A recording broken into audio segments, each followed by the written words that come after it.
Hey, everybody. It is time for Opposite Saxes It because is. it's a Thursday afternoon at 1 o'clock. And thanks a lot for joining us again. We really do appreciate it. And Yeah, we're starting out great with our second year now. yeah, we're in our second year. Yeah, hard to It's believe. it's amazing and all. We had a great time. If you didn't catch last week's show, it was opening day at the ballpark and all. And so we were definitely in a baseball mood. Yeah, And we and were. had a lot of fun with that. And today we're probably going to do 180 degrees because we're going to talk a little bit more seriously. We don't like to get too No, serious. God forbid. No, Heaven forbid. because I think that's the easiest way for people to go click.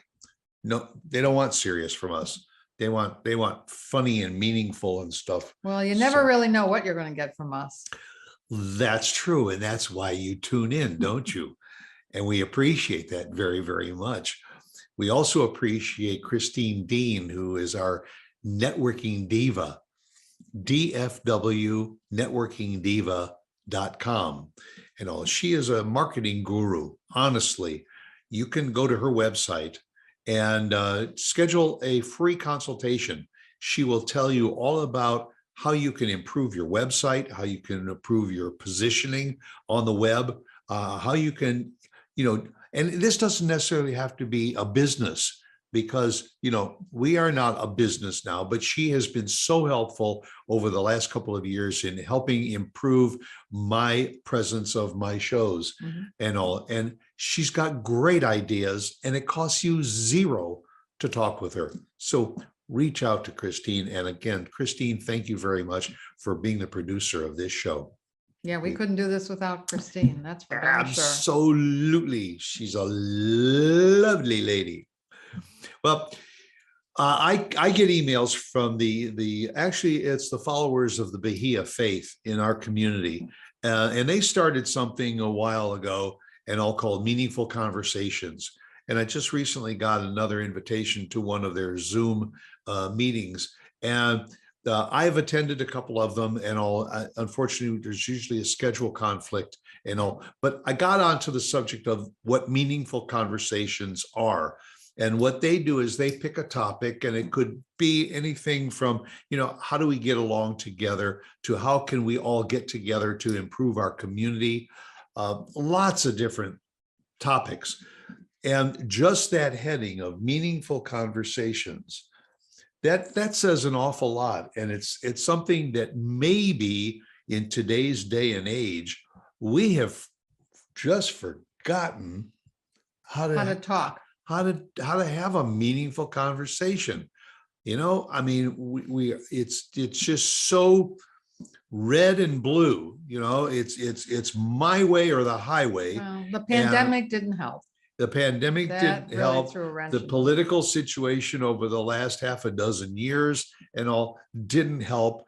But it's gotten to the point where nobody seems to want to sit down and honestly talk about things in order to try and make things better. So when you're saying meaningful conversations and whatnot, I'm assuming you're not talking about what color should we paint a wall, or what should we do if our child doesn't eat their dinner?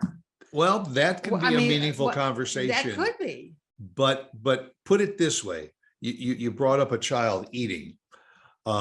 Mom says he doesn't have to finish everything on his plate. And dad says, I really think he should eat everything on his plate because it's good for him. Well, I say no, and you say no, and forget it. So, kid, go to your room.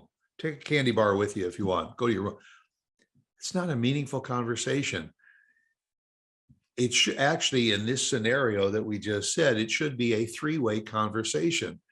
And ask a child, why don't you want to eat your vegetables? What is it? Are there certain vegetables that you like better than others?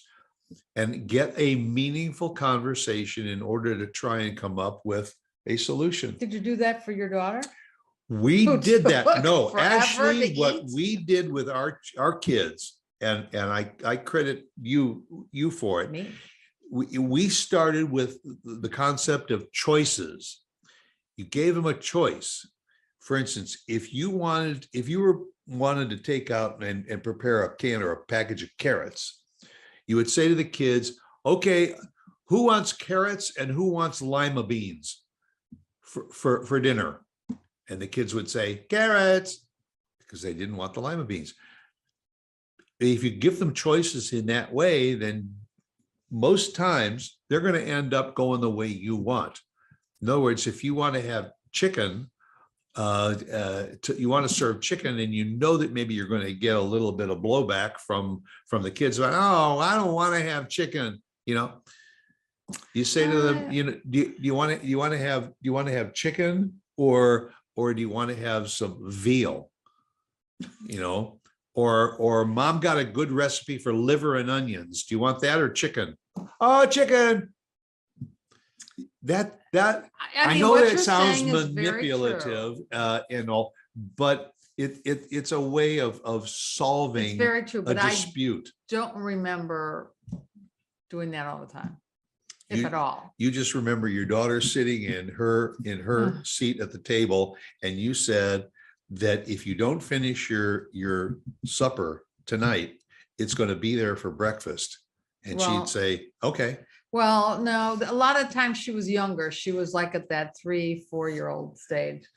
And that was a very tough stage. She accepted a lot of challenges. But she would sit there. She would just sit there until bedtime at the table. And it would get ice cold. Oh, it was. And it was like, we ain't going to back down. And she was not going to back down. She challenged us for sure at those times. But the way you solve situations like that is sometimes with meaningful conversations. Meaningful conversations means that it doesn't result in arguments. Worst way to try and solve any kind of a situation is argumentatively. Well, I think the only way you can really solve it is look at each other and just say, we agree to disagree. Let's shake hands. But unfortunately, that happened when you had a disagreement with your cousin. And that's what you ended up doing. But not everybody does that. And that's the other piece. It may not be the absolute best 100% solution to the problem. But if there is a dialogue between two people or two parties or two groups, if you at least sit down and say, I will listen to your point of view, if you will listen to my point of view, and then let's see if maybe there's a couple of things that you said that are valid and a couple of things that I said are valid. Why don't we put those together and come up with a new plan? That's called progress. Yes. Honestly, my opinion, I don't see that on the political scene anymore. And I hope that we can get back to it. But there was a time that when there were laws that needed to be instituted in this land, that whatever your political affiliation was, you sat down at the table and you ironed it out and you discussed it and you debated it until you came up with a viable solution for the majority of the people. That is what politics was always about when I was growing up. And we've gotten away from that. It's like if one party has a viewpoint, the other party, even though some people in that party might say, you know what, actually, I think that might be a pretty good plan. It's like if they support that plan, they are going to be so ostracized by their political party that it's just as easy to say, whatever your point of view is, we're against it. Totally. Yeah, I don't know how to rectify it when it comes to politics. It's hard. But when it comes to day-to-day conversations, or if you're with another couple at dinner, or I don't know, you're just out socializing at a party. I mean, that to me seems pretty logical, that you kind of just smile and you say, well, you've got your viewpoint and I have my viewpoint.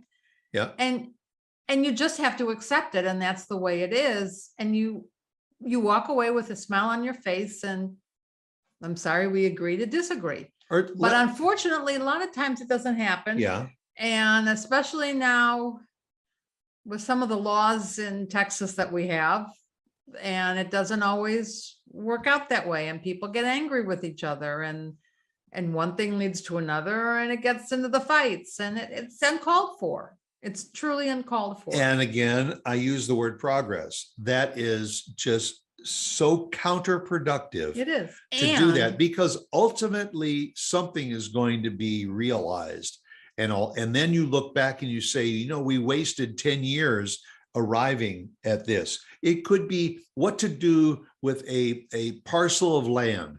Is this going to be a residential, or is it going to be, you know, multi-use? And they argue it back and forth and back and forth. And then sometimes you end up seeing that it is multi-use that includes some housing and some retail and some park areas. That's part of. We were talking progress. to a couple last night, and they were talking about this because it was something within our village, and everybody had decided between the council, the council of the village, and the people that were involved, the neighborhood that was involved. They got together and they decided what they were going to do with this land, and everybody was happy until down the line it didn't work out that way. That somebody within the chamber on the council changed it and somehow found a loophole. Yeah. Yeah. And so now everybody's back to where they were. Now they're back to being angry and frustrated again. So, but I always think of the kids. I'm very conscious of our children. I see them with our grandson and his friends, and I see the kids and how they're growing up, and what kind of home lives they have. And I think it's really important that we set an example for our kids, our older kids, our younger kids. And I don't see that. I don't see us setting an example and showing the kids as they grow up and mature how to act in the face of debate or something they don't agree on discussions.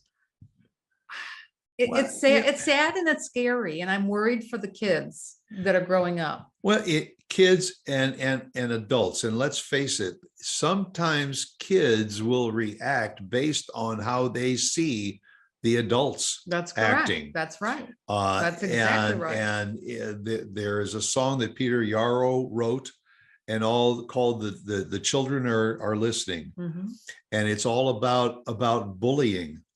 And that if children see adults bullying each other, then they grow up to be bullies too.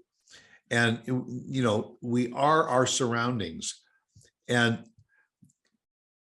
that's why, for instance, you know, give you an example. If you get into a discussion and you say, do you want to go to a movie tonight, you know, or do you want to go out for dinner? Okay. You could sit there and you could argue about it. Well, I want to go out for dinner. No, you know, we went out for dinner. Let's go to a movie. And you could argue back and forth until you finally say, we'll just eat something that's in the refrigerator and watch something on television. If you have a meaningful conversation, could it positively result in saying, I'll tell you what, let's go to a movie this week and we'll go out for dinner next week. Now, does that kind of say to you that both sides are satisfied? Well, I wish we could get that way with the adults. That's what I'm saying. And that is what meaningful conversation is all about, is you don't have to meet me 100%. Right. And I don't have to meet you 100%. But if we can meet each other halfway, then it's kind of a success for both of us. And that's what this meaningful conversation started in our community. And that was to get people of different ethnic backgrounds, different religious affiliations, different income strata, and all together to talk about, what do you think would be the best thing to do with this, say, plot of land? One says, let's build a stadium. The other one says, no, let's build an office park. Another one says, we need some condominiums. And it all starts that way. And you get into meaningful conversation to kind of come up with a sometimes you can't come up with a result in the first go round. You got to let it simmer for a while and talk about it and do feasibility studies, and then come back and discuss it. And, there's nothing wrong with failure once in a while too. You could end up building that office park and many years down the road saying, geez, you know what? This land could have been better suited with condominiums rather than this office park. We don't need another office park. There's one two blocks down and one 2 blocks over. Or we just need a green space, place where people can go walk their dogs and ride their bikes. I wish we could just re-educate our communities and our populations on how to get along. Sometimes I think they need to go through more education.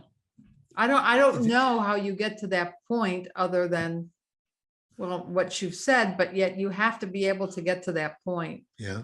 To make them see the points. And I think part of the way to get to that point is to look at history, see how it was done 10 years ago, 20 years ago, 30 years ago, and see if some of the way that it was done then is valid, useful, and applicable to today. Yeah, well, that's a very good and valid point.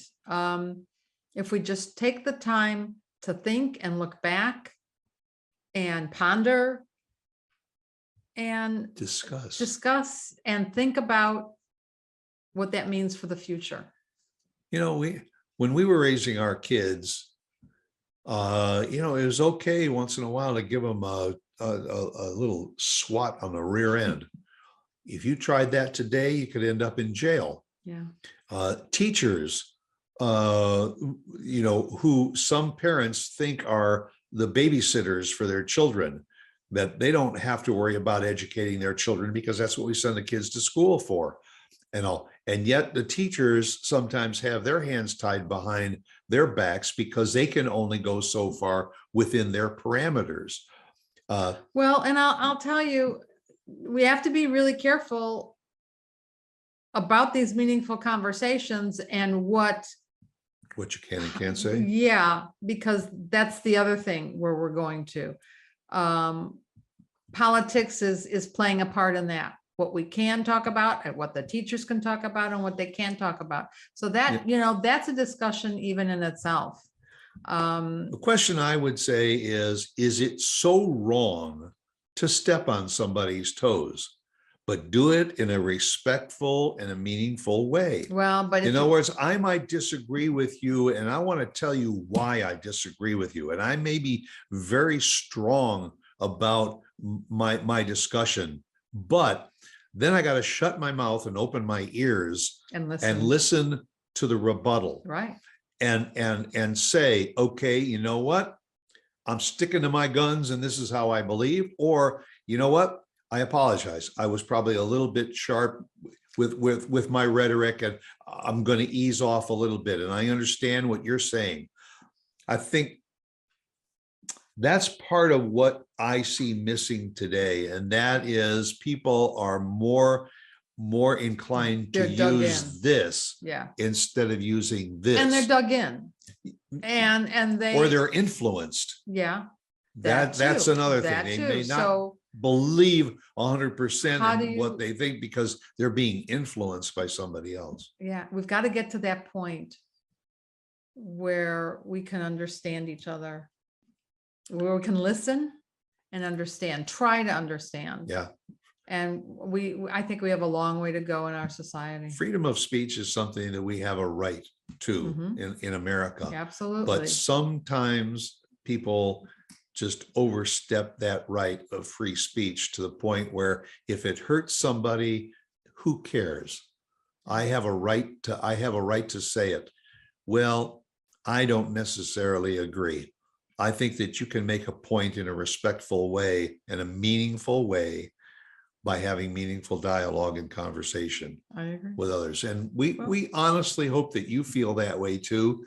And think about it. It's food for thought. Your daily, interactions and everything. Remember, open your ears and close your mouth sometime and listen, because sometimes you can arrive at the best solution a lot faster. Yeah, they may not agree with what we're saying, but at least they listened. That's right. Thank you. Thank you for listening. Yeah. And if you don't like it, you do have a right to just click us off. Because guess what?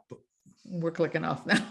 We're going to click off now, but we'll be back with more meaningful conversation. Thanks for listening and tuning in. Bye. Bye.